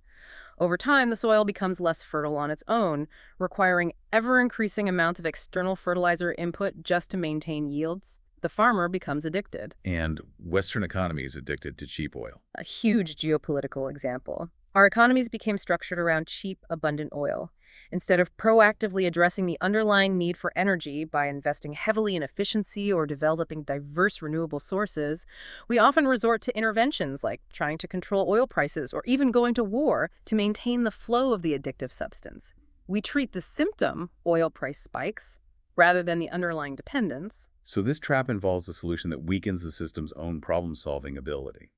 This raises an important question. How do you avoid or escape this cycle of increasing dependence? The key is to consciously focus interventions on strengthening the system's own ability to shoulder its burdens and solve its underlying problems.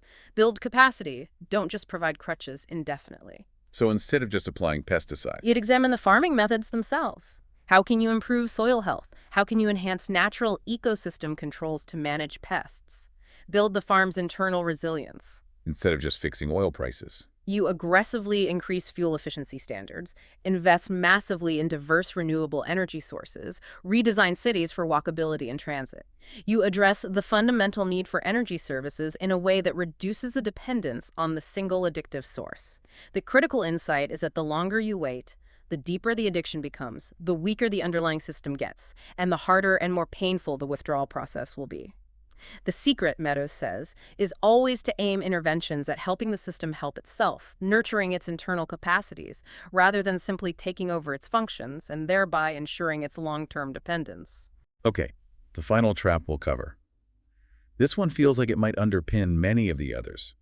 Seeking the wrong goal. Yes, this is a really fundamental one, because system behavior is incredibly sensitive to its goals, whether those goals are explicit or implicit. So if the goal is wrong, the behavior will be wrong. Exactly. If the goals that drive a system are defined inaccurately or incompletely or with too narrow a focus, the system will obediently work to achieve those goals, even if the results are unintended, counterproductive, or downright perverse from a broader perspective. It's the ultimate be careful what you ask for scenario. Why? Because the system will deliver exactly what you measure and reward. Precisely. Even if it's not what you really want or need. For example, if a nation defines its national security primarily or solely in terms of military spending and the number of advanced weapon systems it possesses. Then the system, the military-industrial complex, the government, will get very good at producing military spending and weapons. Right, it will efficiently achieve that goal, but it won't necessarily produce more actual security. It might even lead to an arms race, escalation trap, that makes everyone less secure. The system delivers on the flawed goal. What about education? If you measure the quality of education solely by standardized test scores, guess what the system will optimize for? Teaching to the test. Good test scores. Exactly. It will produce good test scores, but not necessarily good education in a broader sense, critical thinking, creativity, collaboration, love of learning. The easily measurable goal replaces the harder to measure, but more important, real goal. And Meadows famously criticized using GNP, gross national product, as the main goal. Yes, she saw this as one of the worst, most pervasive examples of seeking the wrong goal at a societal level. GNP measures economic throughput, the total monetary value of all goods and services produced and sold. So more activity equals better. That's the assumption. But GNP says nothing about genuine welfare, about equity, justice, environmental health, or even economic efficiency. It just measures churn. In fact, GNP perversely goes up with things like car accidents due to repair bills and medical costs, pollution cleanups, and treating diseases caused by unhealthy lifestyles. These are negatives for human well-being, but they register as positives in GNP. That's crazy. So we're aiming for a number that doesn't actually reflect what we value. That was her strong argument. The system dutifully works to maximize GNP, even if it means depleting resources, increasing inequality, and damaging the environment because that's the goal it's given. She had that great anecdote about sailboat design too, didn't she? Ah, yes. The racing sailboats. It perfectly illustrates optimizing for the wrong goal. Initially, sailboats were designed for general seaworthiness, speed, comfort, beauty. Then specific, detailed rules were created for different racing classes, with complex formulas measuring things like sail area, length, displacement. Okay, defining the rules of the game. Right. And what happened very quickly? Boats started being designed only to maximize their rating advantage within those specific narrow rules. They became these strange-looking, often unseaworthy, highly unstable machines that required expert crews just to keep them upright. Optimized purely for the rule, not for being good boat. Exactly. They became optimized for the wrong goal, winning under a specific set of measurement rules, completely losing sight of the original, broader purpose of being a practical, safe, and enjoyable vessel. The system delivered precisely what the rules incentivized, regardless of whether it made sense overall. So the takeaway is, the goals we set, the things we measure and reward, have immense power to shape system behavior, for better or worse. Immense power. If the overriding goal of a society is simply maximizing GNP, it will produce GNP, potentially at the expense of genuine well-being. Meadows provocatively asks, imagine how different the world would be if nations competed not just on GNP, but on achieving the lowest infant mortality rates, or the greatest political freedom, or the cleanest environment, or the smallest gap between the rich and the poor. The system would optimize for those things instead. It would reorient itself towards those goals. So the way out of this trap is to be incredibly thoughtful and deliberate about specifying indicators and goals that truly reflect the real welfare and desired outcomes of the system. And crucially, always be careful not to confuse effort with result, quantity with quality, or the easily measurable proxy with the thing that actually matters. Define your goals wisely because the system will pursue them. Okay, so we've seen how systems work, how they surprise us, and how they fall into these common traps. Now, the really practical question, how do we effectively intervene? How do we change these systems for the better? This is where Meadows introduces her famous concept of leverage points. Yes, this is arguably one of the most influential parts of her work. After decades of modeling and analyzing all sorts of complex systems, she identified 12 specific places leverage points within a system's structure where a small shift, a small intervention, could potentially lead to a large transformative change in the system's overall behavior. Small change, big impact. Sounds promising. It is. But here's the profound surprise, the counterintuitive part. The places we intuitively think are the most powerful points for intervention are often the least effective. And the truly high leverage points are often subtle, deep, and overlooked. We often push with all our might on the lowest leverage points, while neglecting the places where real change could happen much more easily. Okay, so let's walk through some of these, maybe starting from the least effective and moving up. Sounds good. Right down at the bottom of her list, the places with the least leverage are numbers.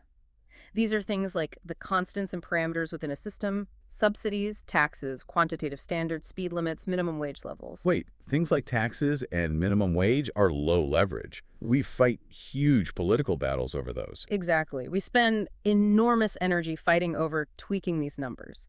And while they certainly have effects, Meadows argues that simply changing these parameters rarely fundamentally alters the underlying behavior or structure of large, complex systems in the long run. So raising the minimum wage might help some people, but doesn't fundamentally change the dynamics of the labor market structure. That's the kind of argument she makes. Or increasing police spending might deter some crime locally or temporarily, but it rarely addresses the deep-seated social conditions or feedback loops that generate crime in the first place. Parameter changes often just cause the system to adjust elsewhere, maybe compensating for the change. Okay, so numbers are low leverage. What else is down there? Next up are things like buffers the size of stabilizing stocks relative to their flows. Think about the difference between a huge water reservoir, a massive buffer against drought, versus a small pond. Bigger buffers generally mean more stability, but changing their size is often slow, costly. Then comes the stock and flow structure, the actual physical layout of the system, the plumbing, the roads, the factories. Hugely important, obviously, but often very difficult, expensive, and slow to change once it's built. And then delays the length of time information or resources take to move through feedback loops. As we saw, delays cause oscillations. Adjusting them can change behavior, but again, it's often hard to change physical delays, and the effect can be counterintuitive. Sometimes longer delays are better. So these bottom four numbers, buffers, structure, delays, they matter, but they're often hard to change or don't fundamentally transform the system's core behavior. You get temporary relief, maybe, but not deep change. That's generally the idea. They're places where we often focus our efforts, but the leverage is relatively low. Okay, so where does the leverage start getting significantly higher? Moving up the scale, we find information flows. This is a big jump in leverage. Information, like the Dutch electric meters. Exactly. Remember that. Simply moving the meter from the basement to the front hall, changing the flow of information about consumption, making it visible, and immediate reduced electricity use by 30%. That wasn't changing a tax rate, a number, or rebuilding the power grid structure. It was just making existing information accessible at the right place and time. Wow. So missing or distorted information is a major problem. A huge cause of system malfunction, Meadows argues. Conversely, adding timely, accurate, complete, and understandable information where it was previously missing can be surprisingly easy and incredibly powerful. Like in the fisheries example. Right. The price signal provides the wrong feedback when fish get scarce. What's needed is better information flowing back to the fishermen and regulators about the actual state of the fish stock itself. Or think historically about glasnost, the policy of openness in the Soviet Union.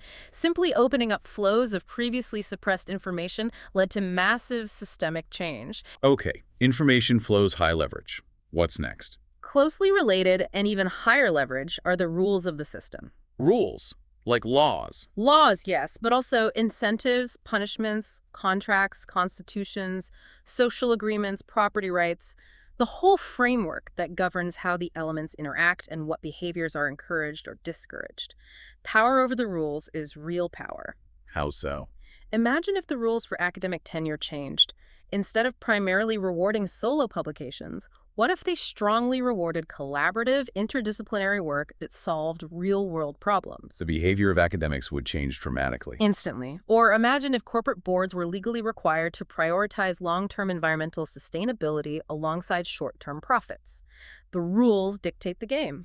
Changing the rules can fundamentally alter the behavior and outcomes of the entire system. So information and rules, these offer really significant leverage for actively shaping system dynamics. Okay, we're getting into some powerful territory now. What's even higher leverage than changing the rules? Even higher is the power of self-organization. Oh, we talked about that earlier. The system's ability to change itself. Exactly. The system's inherent power to add, change, or evolve its own structure. Its ability to learn, adapt, and innovate from within.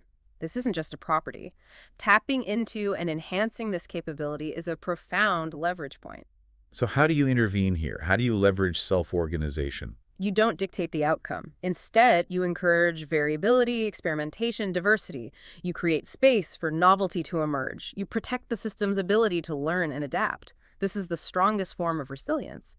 However, Meadows notes, this often makes people in positions of power very uncomfortable. Why? Because it feels like losing control. It embraces unpredictability, which runs counter to the traditional management desire for top-down command and control. But suppressing self-organization ultimately makes systems brittle and unable to cope with change. Okay, self-organization is powerful. What's next? Even more powerful are the goals of the system, the ultimate purpose or function that the entire system is organized to achieve. The purpose we deduced earlier from behavior. Yes, this is an enormous leverage point.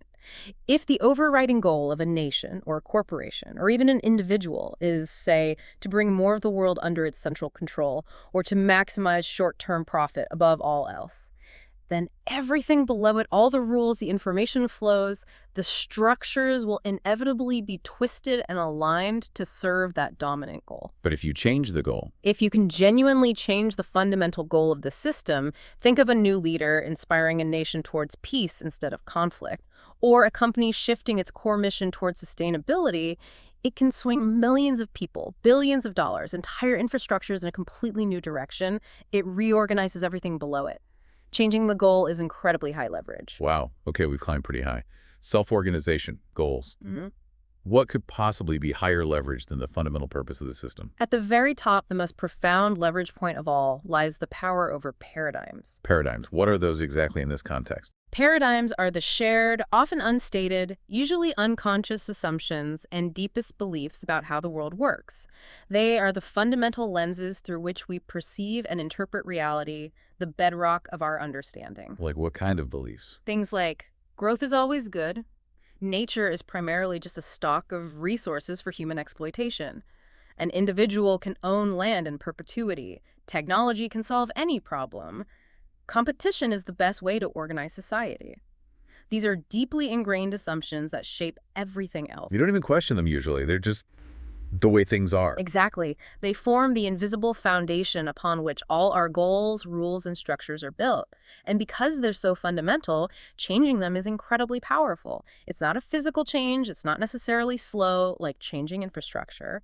For an individual, a paradigm shift, that sudden click in the mind, that profound reframing of reality can happen in a millisecond. Like seeing the world completely differently all of a sudden. Yes. But for societies, challenging the dominant paradigm is perhaps the hardest thing to do. Societies resist threats to their core beliefs more fiercely than almost anything else, often resorting to ridicule, suppression, or even violence against those who dare to suggest a different fundamental worldview. That's why genuine paradigm shifts are so revolutionary and often so difficult and tumultuous, but their leverage is immense. So paradigms are at the top. Is there anything beyond that? Meadows suggests there is one final level, perhaps the ultimate leverage of all, transcending paradigms. Transcending them. What does that mean? It means realizing that no single paradigm, no single worldview or mental model is true or absolute or complete. It's the profound wisdom to remain flexible, to stay unattached to any one way of seeing the world, to embrace complexity, uncertainty, and not knowing as a state of ongoing openness and learning. So it's about intellectual humility and flexibility. Deep intellectual and even spiritual humility, yes. This is where radical empowerment lies, she suggests. It's the space from which individuals can throw off long-held addictions, which are often tied to flawed paradigms. It's where seemingly powerless people can challenge and bring down empires by shifting collective belief. It's the source of the deep insights that have impacts lasting for millennia, seeding entirely new ways of living and organizing society. It's the ultimate freedom, the freedom from being trapped within any single, limited view of reality, allowing you to choose the most appropriate paradigm for the situation or even create new ones. Okay, this has been a really deep dive. We've gone from slinkies to paradigms. Yeah. This isn't just abstract theory, though, is it? Meadows intends this to lead to practical wisdom, ways to live more effectively and ethically in this complex world we're all part of.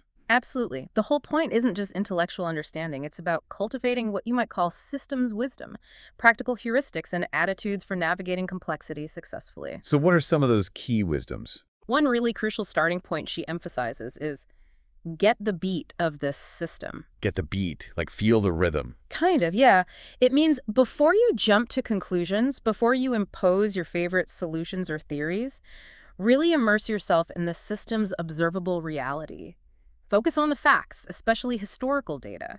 Look at its behavior over long periods. Don't just react to the latest event. Why is looking at history so important? Because the long-term behavior is what reveals the system's underlying structure, its inherent tendencies, its feedback loops, and why it behaves the way it does. It guards against mistaking short-term fluctuations for fundamental trends. For instance, people living through a severe drought might swear that rainfall is consistently decreasing year after year. Yeah, it feels that way. But careful analysis of long-term climate data for that region might actually show that the average rainfall hasn't changed much, but the variability has increased dramatically deeper droughts, alternating with bigger floods. That points to a completely different systemic dynamic instability requiring very different solutions, like building resilience, not just praying for more rain. So first, observe deeply.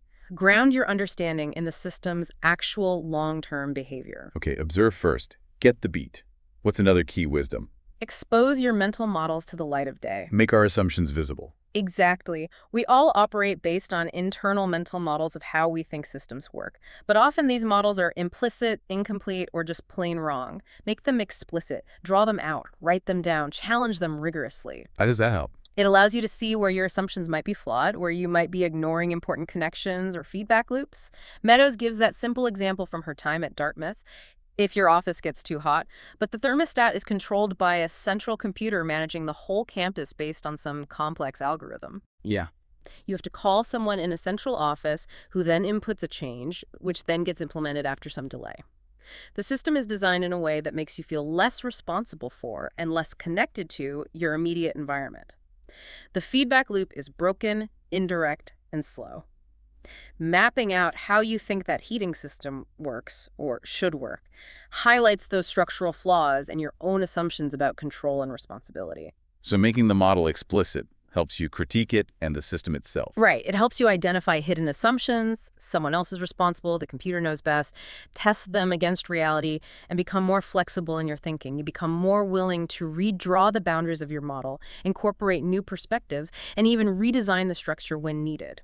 The clarity and accuracy of your mental model directly impacts your ability to intervene effectively. Okay, observe the system, clarify your model. What else? A huge one. Honor, respect, and distribute information. We talked about information flows being high leverage. Immensely high. Meadows argues that most system malfunctions, at their root, come down to distorted, biased, delayed, or simply missing information.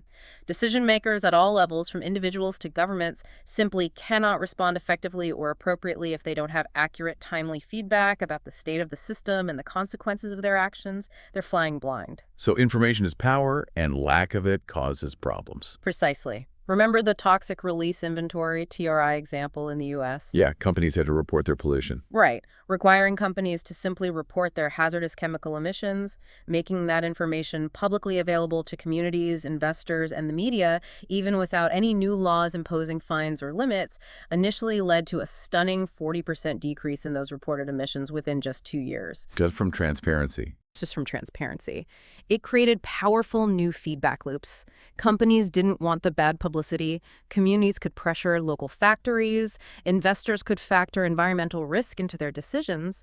Information is power, and ensuring its free, fair, and accurate flow is absolutely critical for healthy system function. Conversely, controlling, distorting, or hiding information is a primary way that systems are manipulated and kept dysfunctional. Okay, information is vital. What about language? Ah, yes. Use language with care and enrich it with systems concepts. This is subtle but incredibly important. The language we use literally shapes how we perceive reality and limits or enables our ability to think clearly about complex issues. How so? If a society talks constantly about productivity and economic growth, but rarely, if ever, uses words like resilience, equity, carrying capacity, or sustainability, guess what kind of society it will become? Productive and growing, maybe, but not resilient or sustainable. Exactly. The language focuses attention and values. Meadows also points to the danger of what she, citing Wendell Berry, calls tyrannies, deliberately obscure or euphemistic language designed to hide or sanitize reality. Think of terms like collateral damage for civilian deaths or ethnic cleansing for genocide. This language prevents true understanding and emotional connection to the horrific systemic outcomes they describe. So we need better words. We need to be more precise, more honest, and we need to consciously expand our shared vocabulary to include systems concepts, using terms like feedback loop, stock, flow, delay, oscillation, leverage point, shifting dominance, self-organization more routinely allows us to articulate complex systemic realities much more clearly and discuss potential solutions that actually address the underlying structure, not just the surface symptoms. Okay, watch our language. What's next? This one connects back to the goals trap. Pay attention to what is important, not just what is quantifiable. The measurement problem again. Yes. Our modern culture, especially in policy and management, has an obsession with numbers, with measuring everything. And measurement is important. But the danger is that we start valuing only what we can easily measure and ignore or devalue what we can't, even if the unquantifiable things are actually more important. Like what kind of things? Justice, democracy, security, real security, not just military spending, freedom, truth, beauty, love, community.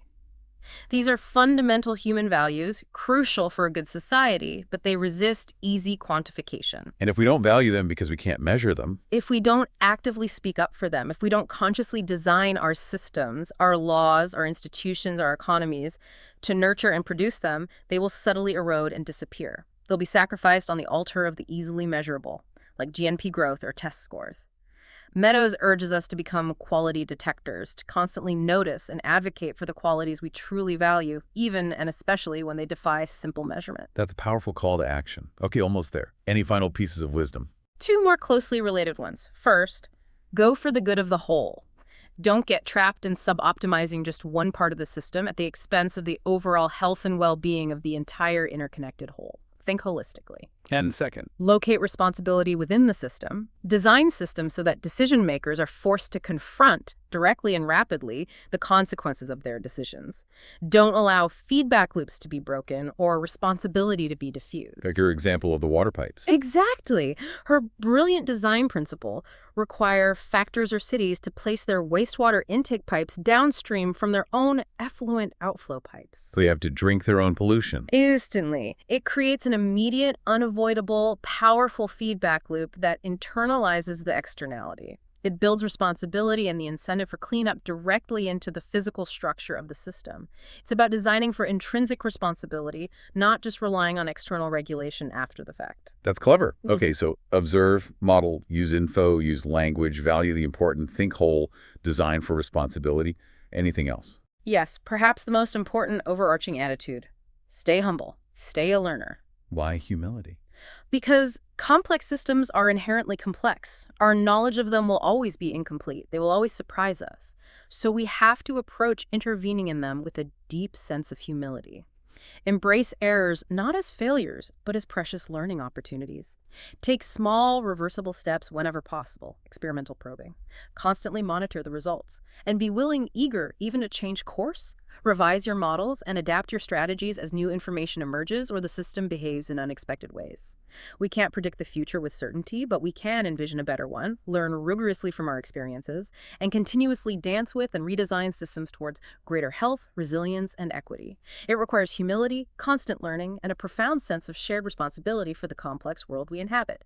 #tagoutro. So, wow, we have really unpacked a truly profound and I think deeply empowering way of seeing the world today. Donella Meadows gives us so much more than just a primer on systems theory. It feels like a genuine toolkit. Yeah, a toolkit for understanding why things happen the way they do, why things often go wrong even with the best intentions, and crucially, how we might genuinely make a deep, lasting difference instead of just constantly patching up symptoms or fighting against the current. Right.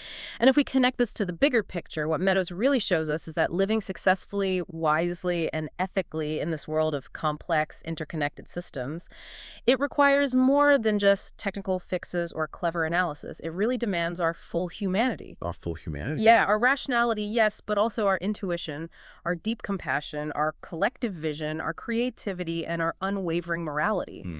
It encourages us, maybe challenges us to look at the world not as just a collection of separate, isolated problems to be solved one by one. But as interconnected whole. As interconnected wholes, yeah, where every action, no matter how small, potentially ripples through the entire system, creating unforeseen consequences, both good and bad, but also opening up unexpected new possibilities. Okay, so here's where it gets really interesting for you listening right now. Next time you find yourself facing a persistent problem, maybe it's a personal habit you just can't seem to shake, or a recurring challenge at work, or a societal issue that just keeps frustrating you. Don't just react to the latest event or try to find someone to blame. Pause for a moment and ask yourself some systems questions. Ask, what's the system underlying this behavior? What are its key stocks, its flows, its crucial feedback loops? And maybe most importantly, what's its true operational purpose? What goal is it actually achieving, regardless of what people say? Because understanding those hidden structures. Right. Understanding those underlying structures, those hidden dynamics, that's the first and most critical step towards being able to truly shape a more resilient, a more equitable, and a more sustainable future. So maybe the question to leave you with is, what deeply held assumption about how the world works are you willing to question today after hearing about systems thinking? Yeah, that's a great question because this raises a final thought. When you start consciously looking for these things, these hidden connections, these powerful feedback loops, these subtle delays and surprising nonlinearities, you really do begin to see them absolutely everywhere. It changes how you see everything. It fundamentally transforms what might have once seemed like just frustrating random chaos into a complex, dynamic, but potentially understandable landscape. A landscape full of previously invisible interconnections and maybe, just maybe, full of surprising opportunities and leverage points for positive change right there in front of your eyes. Thanks for tuning in to the Book Summary Podcast. If you found value in today's episode, hit that like button, subscribe for more summaries, and share it with someone who's ready to grow. Want deeper insights, exclusive book notes, and reading tips? Join our free newsletter. The link's in the description. And don't forget, if you'd like to read the full book, our affiliate link is right below.